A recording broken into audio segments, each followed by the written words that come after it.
Muito bem, abriremos agora a programação do Security Leaders 2022, edição Centro-Oeste e Distrito Federal, em grande estilo, com o nosso primeiro painel, informando que perguntas e comentários podem ser enviados por meio da caixa de diálogo ao lado do vídeo. E logo após o painel, importante, hein? Teremos uma palestra da OneTrust e, ao final, faremos o sorteio de um gift card de $50 para a loja virtual da OneTrust. Lembrando que concorrerão ao sorteio somente aqueles que estiverem presentes online. Certo? Então, vamos aí ao primeiro painel com o tema Cenário de Privacidade e Direito Cibernético para 2022. Na mediação, a jornalista e editora da Conteúdo Editorial, Graça Sermude. E como participantes, nós temos o prazer de receber o gestor do Programa de Governança em Privacidade e Proteção de Dados, do SERPRO, Glaucio Rosa. Temos também o diretor do Conselho Diretor da ANPD, Arthur Pereira Sabá. E temos ainda o diretor para a América Latina da OneTrust, Beto Santos. Sejam vocês todos muito bem-vindos e que tenhamos aí um painel à altura de vocês que o compõem e dos que nos acompanham pela TV Decision no YouTube. Graça, é com você. Obrigada, Ângelo. Obrigada a todos vocês, aos nossos participantes aqui do painel.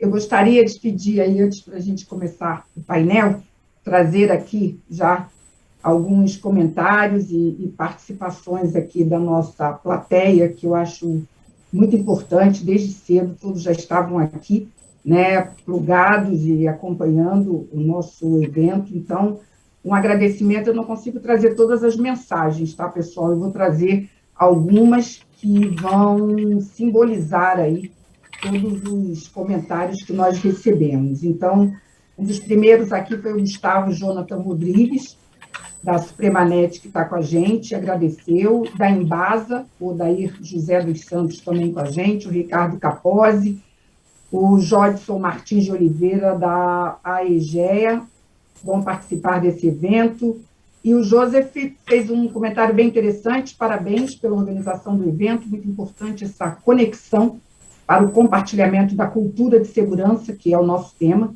e para promover novas soluções tecnológicas. Então, pessoal, vamos dar início, então, ao nosso primeiro painel do dia, um painel super importante, onde a gente conta aí com a participação de representantes do setor público e também nosso parceiro muito importante da indústria, que tem uma larga experiência nessa área e que vai contribuir bastante para que a gente possa discutir esse tema. A Jaqueline falou, né, na sua apresentação, sobre a importância da questão da privacidade hoje, né? Não dá para falar de cultura de segurança, não dá para falar sobre avanço dessa cultura sem a gente falar também de privacidade de dados. São coisas que caminham aí em paralelo, eu nem dizia em paralelo, caminham juntas, na verdade, né?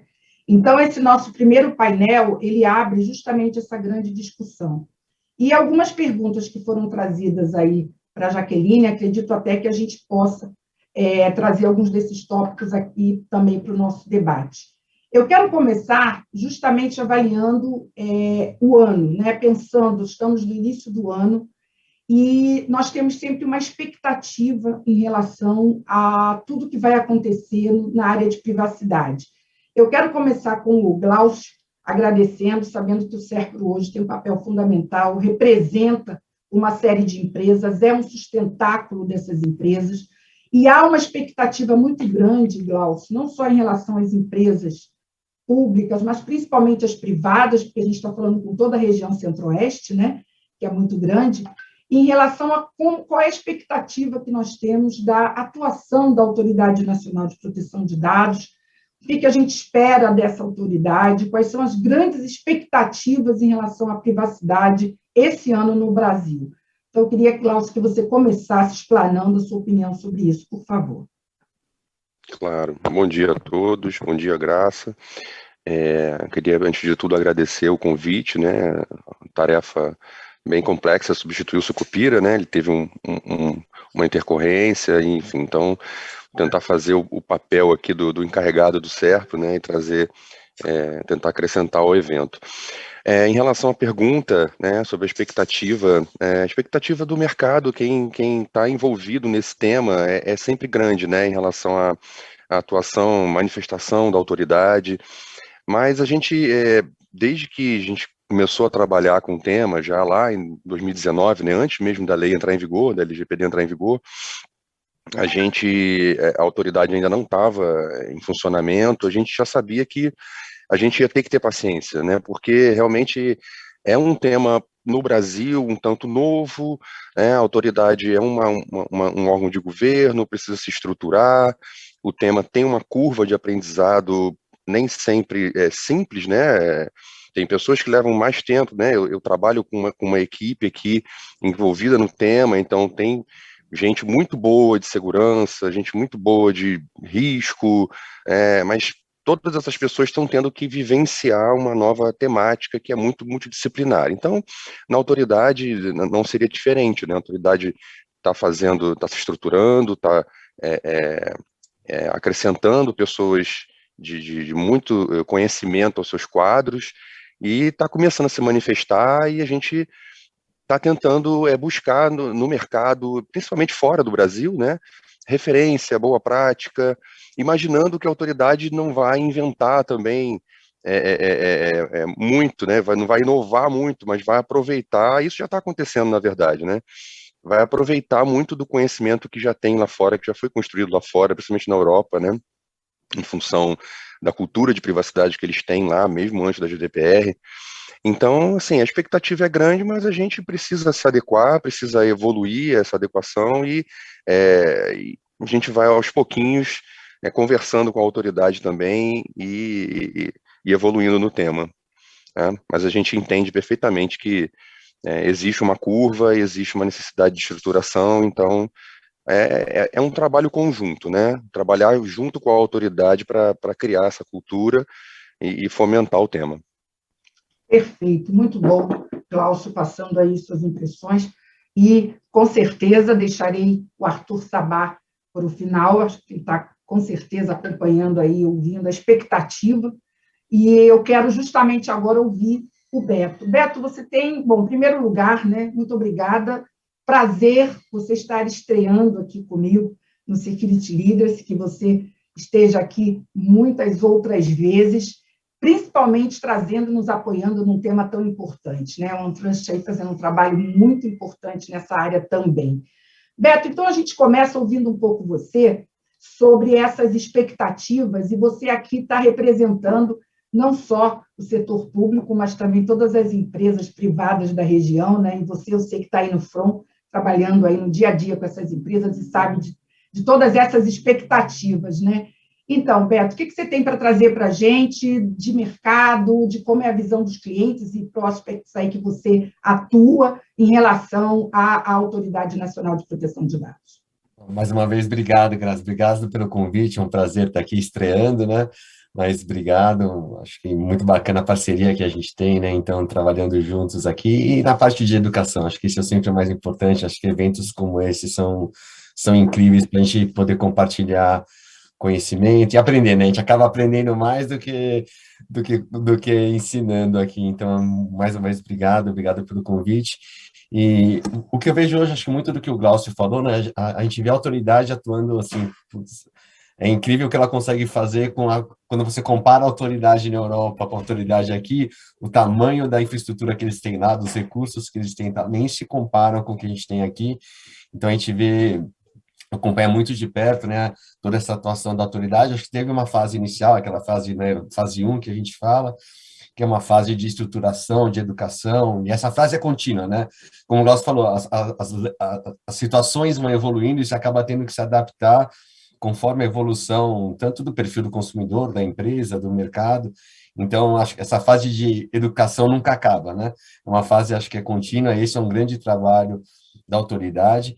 E o que a gente começa a ver hoje, assim, do feedback, né, principalmente das empresas, hoje a gente vê nessa expectativa de como vai ser essa segunda fase de fiscalização, né? Como será uma fiscalização, como serão os tipos de penalização que vão acontecer, e não é uma coisa fácil, né? A gente tem vários setores, vários tamanhos de empresa, acho que são cuidados de dados diferentes em cada setor.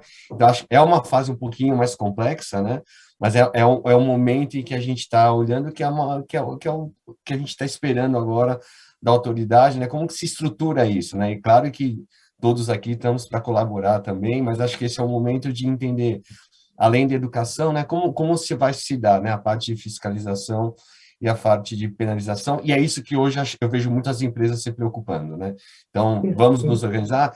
É chato dizer que no começo, né, a sociedade, né, brasileira acaba se movimentando sempre quando há uma penalização, né? Infelizmente, a gente vem um pouquinho dessa cultura, mas, assim, eu vejo as empresas muito maduras já, né? Eles já estão acho que indo um pouquinho além de, não é só por causa da penalização, né? É importante, o usuário precisa também, né? O consumidor, que no final a lei está ali para proteger o consumidor, né? Então, o consumidor, ele precisa que as empresas se preocupem com ele também nesse ponto.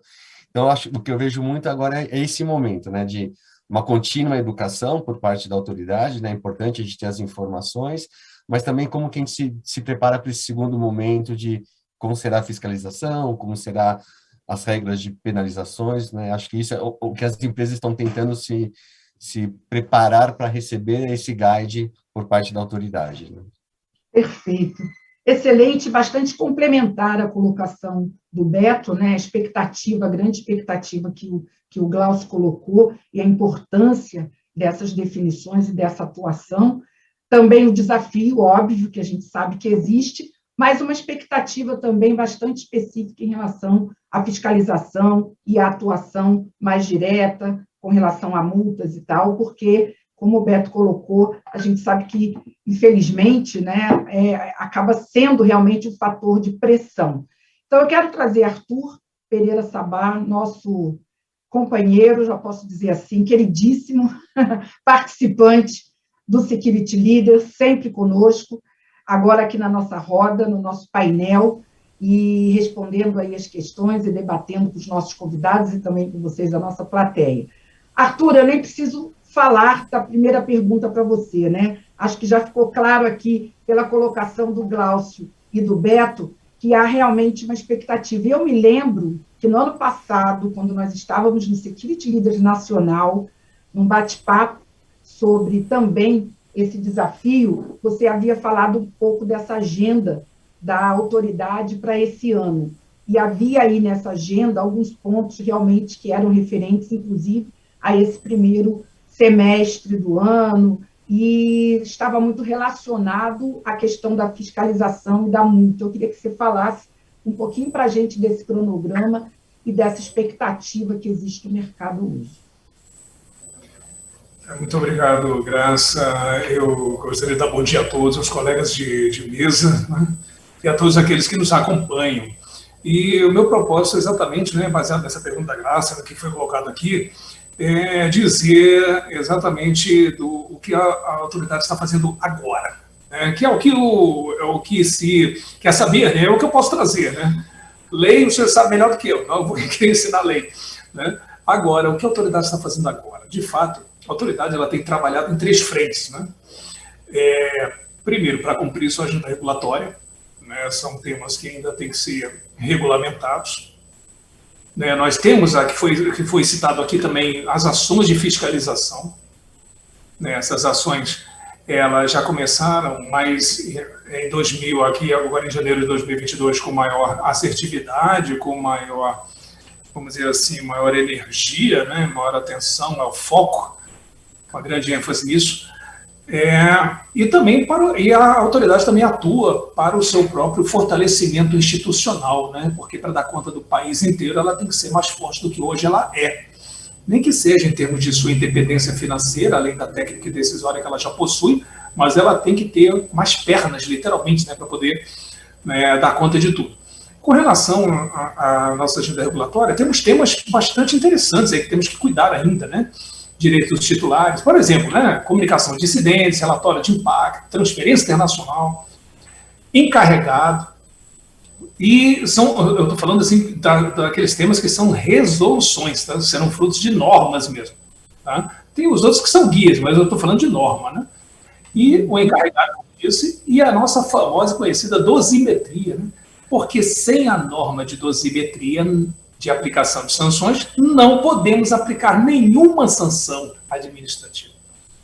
Porque seria facilmente questionada na justiça, né? Judicializado facilmente. Imagina, vamos sancionar qualquer organização e a primeira coisa que o corpo jurídico vai perguntar, o que eu perguntaria também é, com base em quê? Ah, não, qual parâmetro que foi utilizado, qual critério? Né? Então, por isso que a norma de dosimetria em breve estará sendo disponibilizada para consulta pública, né? E esperamos a contribuição de todos, e é importante que, para a aplicação de sanções. E o fortalecimento institucional é que a autoridade ela está ganhando muito impulso, muita força, principalmente, né, claro, né, não só do governo federal, mas também de entidades do setor produtivo e do setor acadêmico, né, para que ela se torne uma autarquia especial, né, ela tenha essa independência, porque nós já temos a independência técnica e decisória, passaremos a ter orçamentária. Isso é muito importante para dar maior grau de liberdade e maior independência para a autoridade. Creio que seria isso, Graça. Perfeito. Antes de passar novamente para os nossos debatedores, Arthur, eu como jornalista, você me conhece, né? Eu sempre sou um pouco provocativa. Quando você fala em breve, eu fico extremamente animada e ansiosa ao mesmo tempo, só para saber se esse em breve, não vou colocar você numa saia justa, mas se esse em breve é ainda nesse primeiro semestre, no segundo semestre, se vocês têm um prazo aí, pelo menos, para ter essa dosimetria que você fala que é tão importante, todos nós sabemos que existe algum prazo, vocês estão trabalhando com algum limite?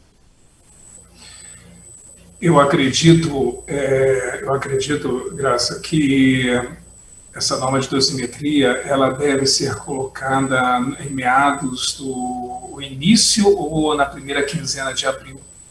Ela já deve ser em consulta pública. Eu acredito, pelo caminhar aqui do processo, é bastante rápido, porque é uma norma, não é uma norma simples, tá? Vocês vão ver, vão ver que é uma norma, tem uma metodologia, tem todo um cálculo matemático em cima disso, então é uma norma complexa mesmo. Então, não é fácil de fazer. Não é só aquela norma discursiva, né? Porque discursiva é tranquilo. Você fala, e o encarregado? O que o encarregado faz da vida? Não, ele faz isso, faz aquilo. Agora, metodologia matemática é outro problema. Mas acredito que será esse caso. Perfeito. Obrigada, Arthur, sempre, nunca deixando de responder aqui as nossas questões. Muito bom diminuir um pouco aqui a nossa ansiedade. Bem, pessoal, com essa primeira rodada, né, de explanação em relação à autoridade, vamos mudar um pouquinho o foco do nosso olhar? Vamos olhar para as empresas, vamos olhar para os órgãos e para os setores, né, de governo. Como é que eles estão em relação à absorção dessa cultura de privacidade? Vocês vão ouvir muito falar essa palavra, gente, propositalmente, eu vou passar o ano inteiro aqui no Security Leaders falando sobre cultura. E nós, principalmente na área de privacidade, precisamos desenvolver essa cultura. Então, a minha primeira pergunta, vou começar pelo Beto.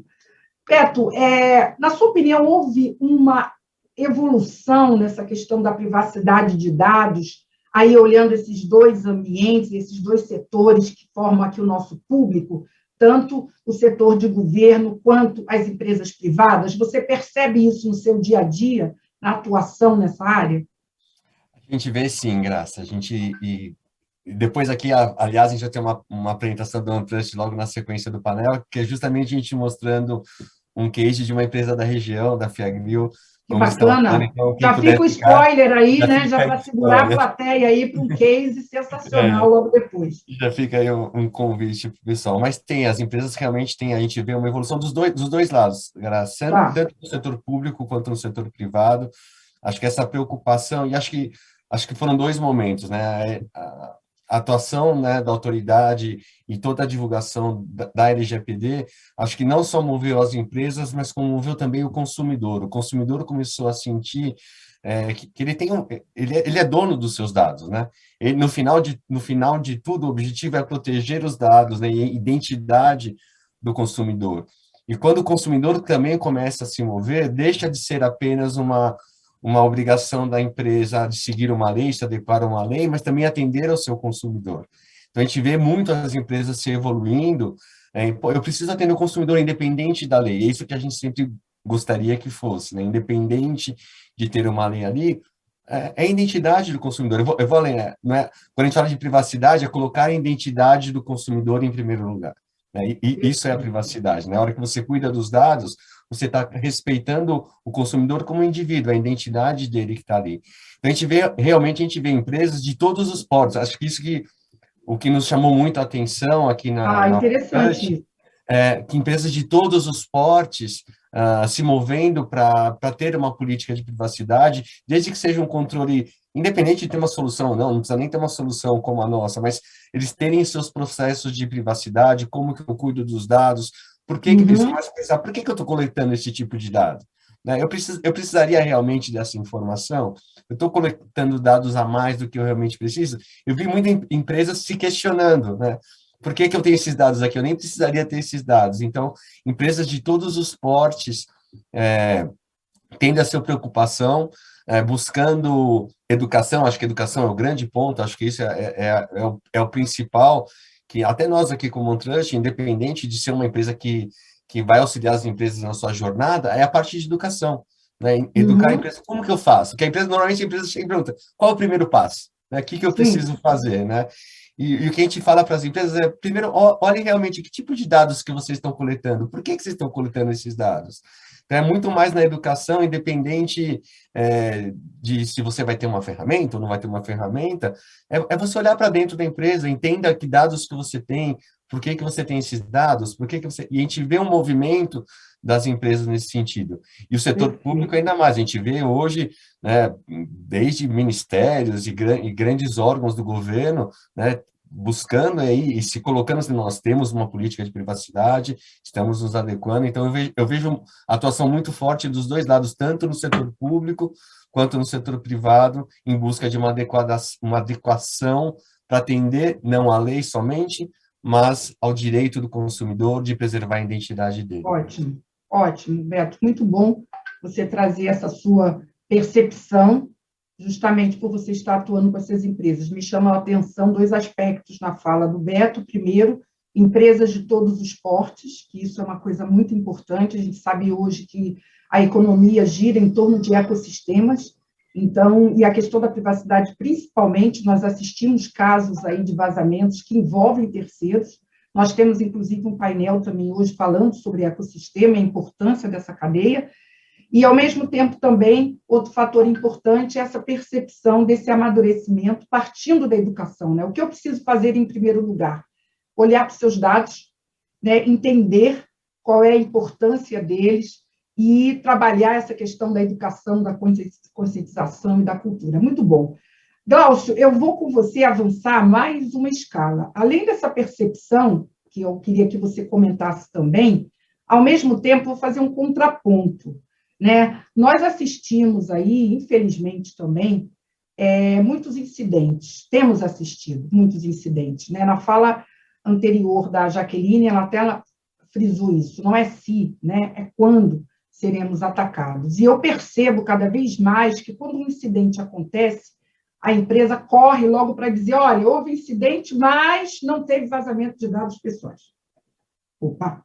Como se realmente já fosse mais claro, eu não ouvia isso no passado recente, e a gente tem ouvido sempre isso nas notas, né, que as empresas emitem após o incidente, vem sempre essa preocupação de garantir que não houve um vazamento. Para você, isso é um sinal, né, de que essa preocupação realmente passou a ser grande, ou que as empresas ainda têm dificuldade de, durante o incidente, detectar se houve efetivamente um vazamento de dados, e o quanto você acha que essa preocupação entre relacionar o incidente ao vazamento é o cerne dessa questão da privacidade de dados. Certo, Graça. Antes, eu queria só, pegando um gancho aqui da fala do Beto, né, trazer um número, né, do Cisco Data Privacy Benchmark Study, né, que foi um estudo feito em 2021 sobre essa questão do investimento das empresas, né, na questão da privacidade e proteção de dados, né. Mais de 50% das empresas, segundo esse estudo, entendem que há um retorno de até 2 vezes o investimento, né, em relação ao benefício que é colhido, né, e 35% das organizações entendem que o retorno é mais de 2 vezes, né, dos gastos que são empreendidos, né, para evoluir na privacidade e proteção de dados, né. Então, isso dá uma noção boa de como as empresas também estão buscando, né, adequação, e até o Beto, que é aqui da OneTrust, sabe bem que eles têm um ferramental todo para apoiar nisso muito, muito bom. Sobre a questão do incidente, eu entendo que é uma situação complexa, né? As empresas estão começando a se adequar em relação a isso. O SERPRA, por exemplo, posso falar aqui da gente, a gente tem aqui dentro da estrutura do encarregado toda uma evolução no sentido de criação de política, de planos a gente chama de tratamento de incidentes com violações de dados pessoais. Então, isso envolve todo um fluxo, né? Antes de tudo, né? Entender se você é operador e controlador, né? Porque isso muda também o direcionamento, né, desse fluxo, porque se você é controlador, você tem toda uma obrigatoriedade de comunicação, de comunicar, notificar a autoridade, de notificar a sociedade. Se você é operador, e o SERPRA ele é eminentemente operador na maioria dos contextos de tratamento de dados pessoais, a sua obrigação é com o controlador, né, informar o controlador, apoiar o controlador. Então, assim, a gente tem visto cada vez mais, como você mesmo comentou, as empresas se manifestando, né, soltando notas em relação a isso. E eu entendo que tem uma questão muito importante aí de cultura e de boa-fé também, né?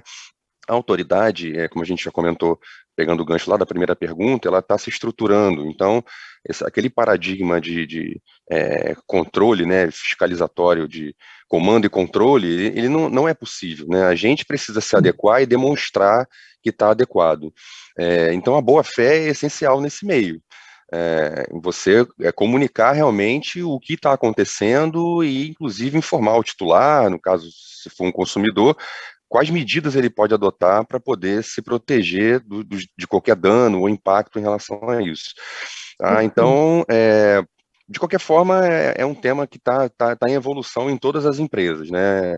E existe um ponto complexo, como você comentou, que como é que a empresa muitas vezes vai comunicar se aquela violação ela envolve dados pessoais, se ela não está estruturada internamente para identificar isso, né, dentro dos seus diversos contextos de tratamento de dados, né? Então, é uma preocupação nossa que tudo acaba, as iniciativas internas da empresa, elas acabam se conectando, né? São muito integradas, é muito o meu papel aqui na empresa também, conectar essas questões, para a gente conseguir fazer a informação à autoridade ou à sociedade da forma correta, né? Com os dados realmente identificados aqui como pessoais ou não pessoais.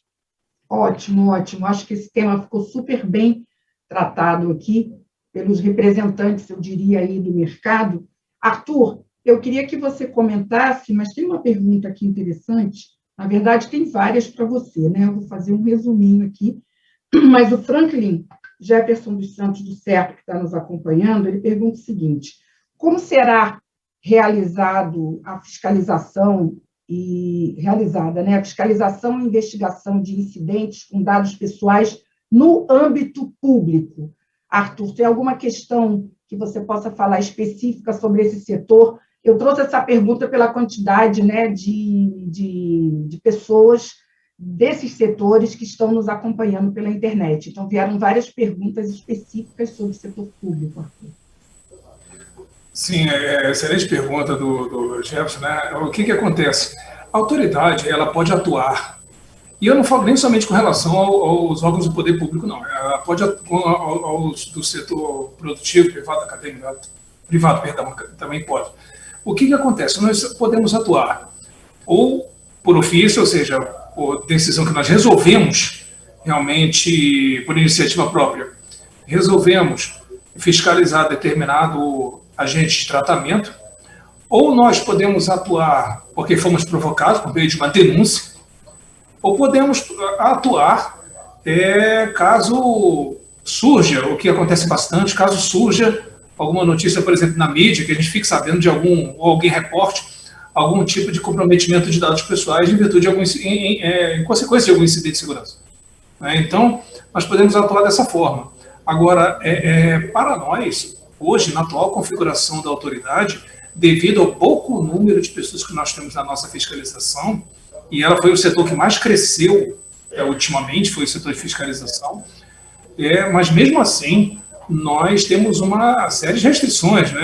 Imagine a quantidade de denúncias, a quantidade de órgãos que existem, a quantidade vamos dizer assim, de processos que estão sendo abertos, e com um quadro reduzido para fazer frente a essa fiscalização. Por isso que pleiteamos aquele fortalecimento, né? E estamos sendo ouvidos, acredito nisso.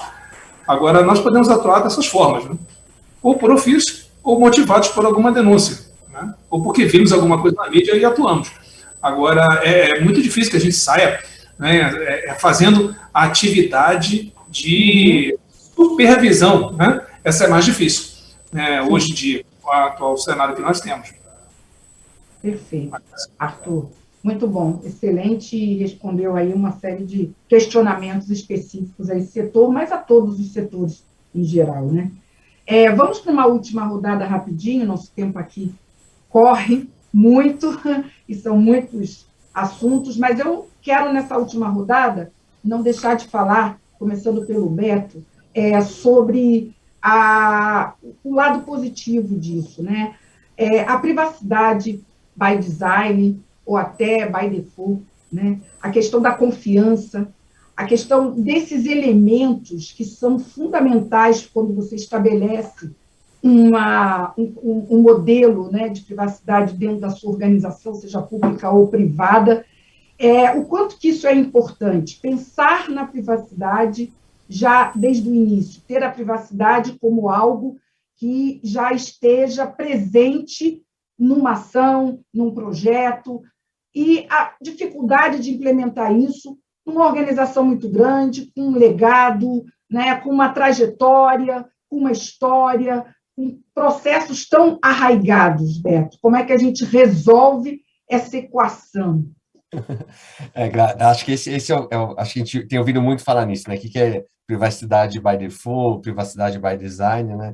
Mas o importante é as pessoas entenderem que ir além de privacidade, acho que é o primeiro ponto, né? Acho que privacidade, o resultado final de ter uma ótima política de privacidade, eu vou falar um pouquinho, é você transmitir confiança. Acho que confiança passa a ser a grande palavra, acho que é a grande missão das empresas. A gente vê uma evolução, a empresa, o consumidor no começo buscava preço, depois preço e qualidade, depois preço, qualidade e experiência. Essa palavra experiência veio muito nos últimos anos, né? Mas agora é preço, qualidade, experiência, mas também que ele tenha confiança na empresa, né? Uhum. E para você chegar nesse produto final, que é confiança, as empresas têm que olhar para dentro como que elas tratam realmente a privacidade de dados por toda uma jornada. Uma coisa é você tirar uma foto desse momento agora, vou ver meus dados, vou tirar uma foto, estou de acordo com a lei. Mas você está resolvendo um problema pontual, estou vendo agora o que eu estou fazendo, né? Ter um conceito de privacidade by design é toda vez, a partir de agora, toda vez que for criar um produto, criar uma solução, criar um novo procedimento dentro da sua empresa, em cada passo desse planejamento, você já vai pensando na privacidade, né? Existem ferramentas para isso, é claro que a OneTrust é uma ferramenta que pode auxiliar, mas eu sempre falo isso, independente da ferramenta, né? Que as empresas tenham essa noção, essa consciência que colocar a privacidade no design a partir de agora, não é só aquela foto que eu tirei naquele momento. A partir de agora, todo produto que eu for lançar, todo serviço que eu for lançar, ou um processo interno que eu for alterar, como você falou, tem empresas grandes e complexas, com legados, eles têm que começar a pensar na privacidade durante essa jornada. É isso que a gente chama de privacidade by design, né? Que em todos os processos dessa jornada, você vai pensando. E você tem uma evolução da privacidade by design, que é para privacidade by default. A hora que você chega nesse estágio, tudo que você faz já considera, você não tem nem que pensar, né? A empresa está tão bem estruturada, acho que privacidade já faz tanto parte da missão dela, eu cuido de privacidade, que qualquer processo que você lançar a partir de agora, qualquer projeto, cuidar da privacidade faz parte, né? Então, ali você não precisa nem estar estruturado de tal forma que a privacidade está sendo cuidada naquele momento, né? Então, eu acho que a evolução é você pensar a privacidade, ir além de privacidade, levar a confiança como um grande pilar diferencial. Hoje a gente vê aí campanhas, vou até falar nomes, a gente vê aí publicamente campanhas da Apple, campanhas do Banco Itaú, que falam de privacidade, que falam de confiança da empresa. Porque a gente não via no passado, né? Não via no passado, então financeiro tão tradicional vindo a público, exato, né? Enfatizar a importância dos dados pessoais. Né? Exato. Então, o quanto é importante transmitir essa confiança para o consumidor. Então, acho que esse é o grande momento. Essas empresas estão conscientes, né? Então, a partir do momento que elas assim, vou resolver o meu problema agora, mas a partir de agora eu vou pensar sempre em privacidade. E aí, numa decorrência, é o que o Glaucio falou, o reporte da Cisco é um reporte que a gente usa muito aqui. O retorno de privacidade não é mais um custo, passa a ser um investimento que traz retorno, 3-1, 2-1. A gente já está vendo empresas medindo um retorno, ganhos mesmo, né, por investir em privacidade, não privacidade ser um custo. Então, acho que é importante esse conceito. Ótimo, excelente, Beto. Finalizando aqui essa última rodada, eu gostaria de ouvir o Glaucio também.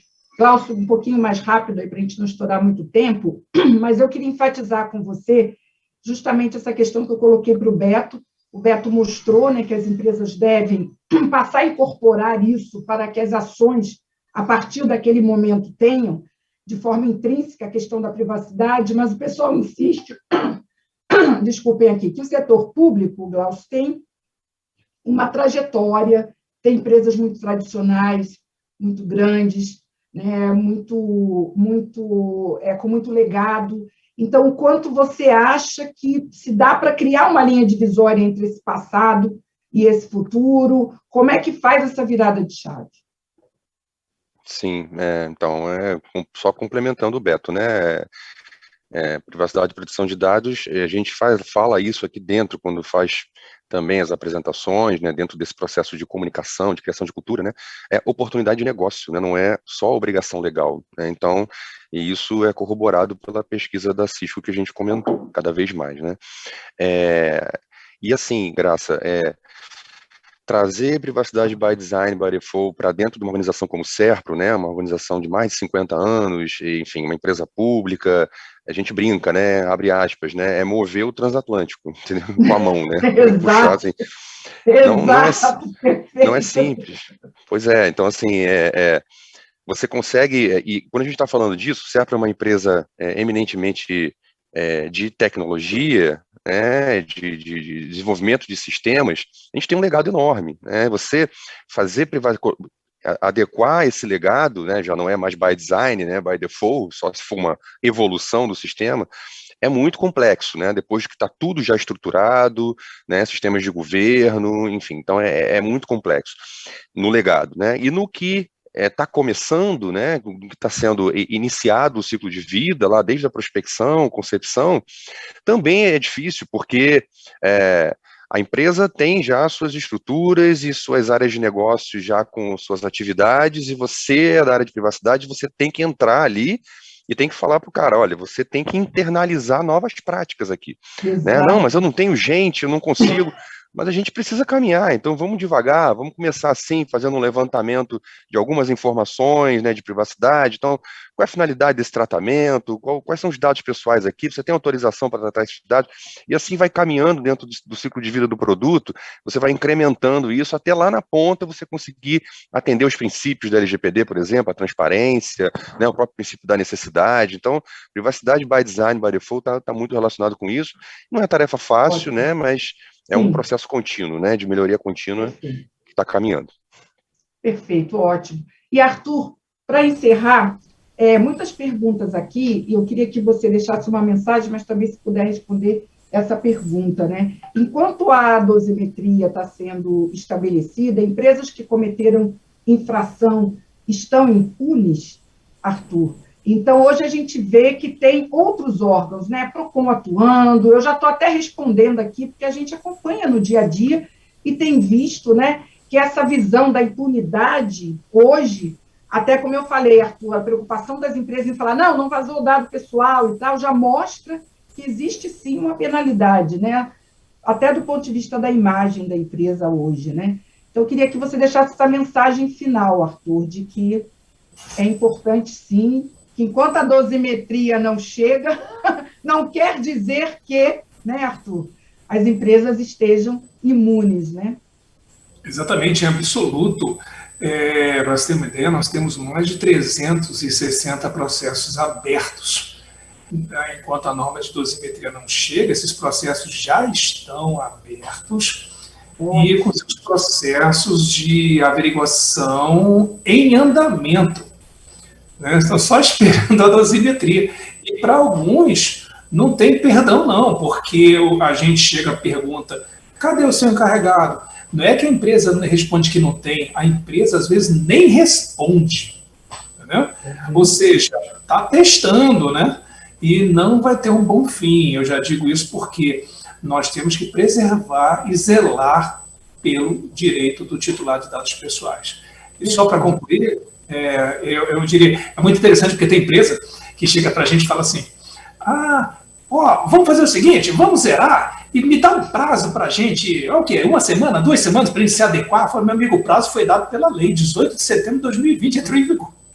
Entendeu? Abraça a causa aí, não tem esse negócio de prazo, né? Então, é fazer, se não fez, está atrasado. Essa questão. Obrigado.